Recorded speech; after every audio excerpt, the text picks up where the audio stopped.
Post-credits sequences can be a pretty fun aspect of filmmaking. It's a way to give audiences a nice little bonus and a bit of an incentive to keep people watching and seeing the names of everyone involved in the production, or it simply can be just to entertain you with the likes of Pixar's spoof reels. I'm Cal from What Culture, and here are 10 movies with the post-credit scenes that changed everything. Number 10. Cloverfield. At the end of Cloverfield, the 2008 monster movie directed by Matt Reeves, a bomb goes off in New York City. It kills our main characters, taking out the monster too, or maybe not. At the very end of the credits, we hear a mysterious voice saying that what first sounds like help us. Maybe it's Rob and Beth begging for help. They've survived the explosion. Have they saved it? But has the monster as well? We don't know. But when this audio is reversed, it's actually pretty clear that the voice is saying it's still alive. Who's the person we're hearing? Who knows? This little bit is a clear indication that the monster was not actually destroyed by the bomb, leaving us with a step up for a potential sequel. Number 9. The Grey.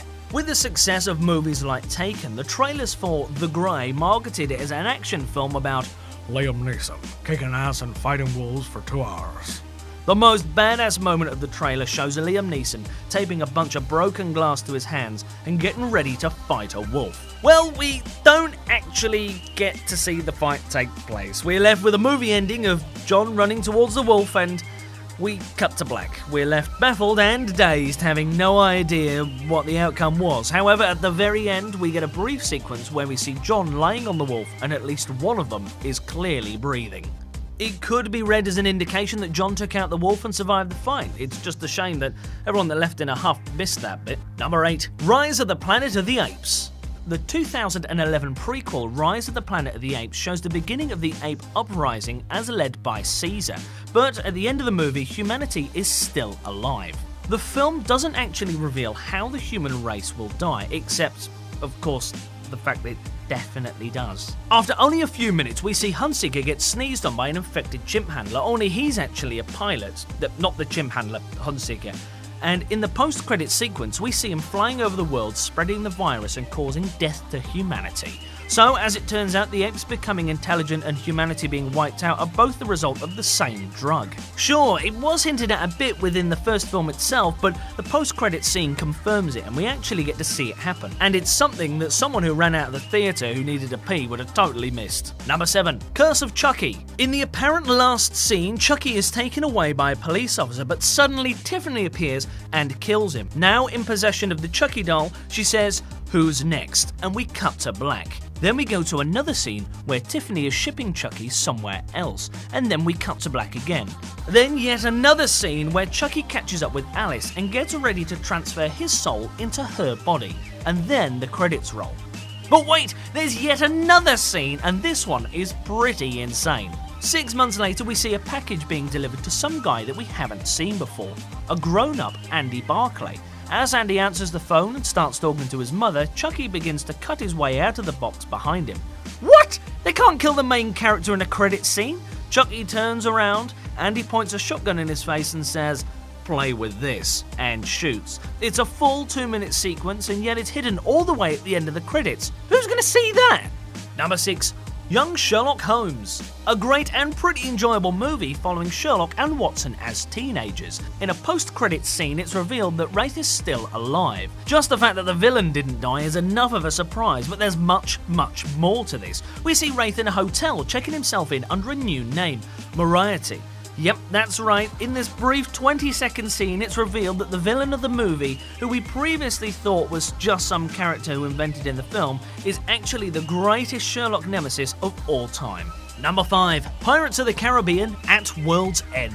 The Pirates of the Caribbean franchise is actually bursting with post-credit scenes that should really be in the actual movie. It's pretty reasonable to assume that most people would have left after a nearly 3-hour film as soon as possible, and as soon as the credits began for definitely, especially as this was in 2007, before Marvel really made us aware of how important these scenes can actually be. However, if they did leave though, they missed seeing Will and Elizabeth reunite 10 years later, presumably with Will now free from the ship.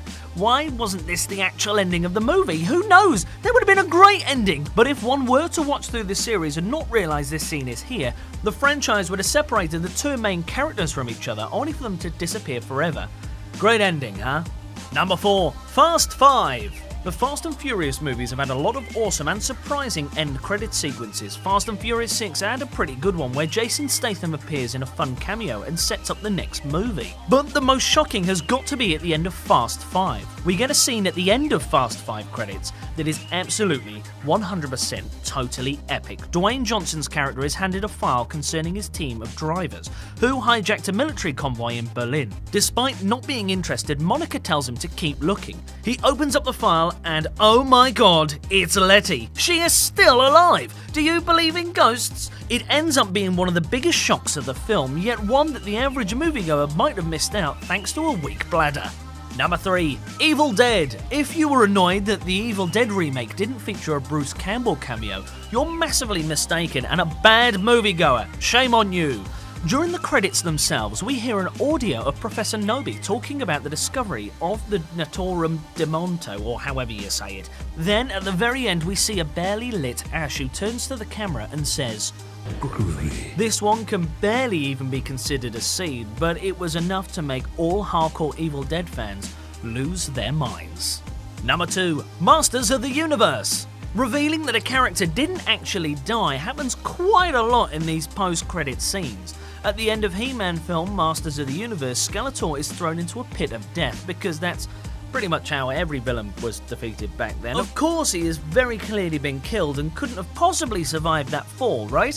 Well, actually, at the very end of the credits, in some of the cheesiest few seconds ever, Skeletor pops up like a bad kebab repeating on you, looks directly at the camera and says, "I'll be back." Not in like an Arnie, "I'll be back," but like a "I'll be back," as in like a cheesy, cheeky way. The promise of another movie that never happened, and this scene is totally pointless other than revealing He-Man totally failed to kill the villain. Long before Guardians of the Galaxy, James Gunn made a seriously messed up horror/comedy Slither in 2006, which follows a strange alien creature crashing on Earth and infecting people. In the film's climax, Grant has been transformed into a horrifying slug monster, and our hero Bill is able to blow up the creature, and since Grant was controlling the other side of the infected town, they all die too. Then there's this post-credits scene where we see a cat approaching some of Grant's remains, and then suddenly the creature attacks and infects it. So now we can presume that it will take over the cat and begin terrorising the town all over again. And if that's the case, did everyone not bother clearing up after the final battle, or does this scene take place off-screen right after Grant has been destroyed? If so, why does Grant die along with all the other infected, but this little one piece of him is still alive? This makes no sense. Bill's plan basically didn't do anything, and the town is about to immediately become infected again. Did we miss any out? Let us know in the comments below, and don't forget to like, share, and subscribe.